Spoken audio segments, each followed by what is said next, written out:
What is up, you guys? It is quarantine day, I don't even remember, and we are gonna hit this pantry.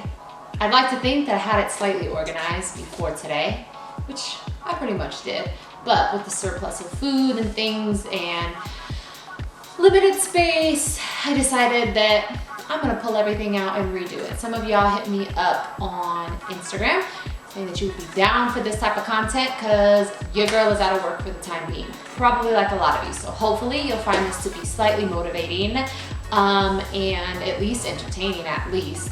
For the meantime, since we all have our phones in hand, watching YouTube, watching Instagram, I mean, we've all pretty much dabbled in the realm of TikTok at this point, which if you're a girl of a certain age like myself is like, wait girl, slow your roll, stay in your lane, but we'll see what happens. I mean, so far so good. I haven't completely lost my mind, but we're getting close. So to stay sane, what I like to do is clean, organize. That's just like slightly distracting and relieving and satisfying to me. So hopefully you are down to watch this. I'm probably gonna speed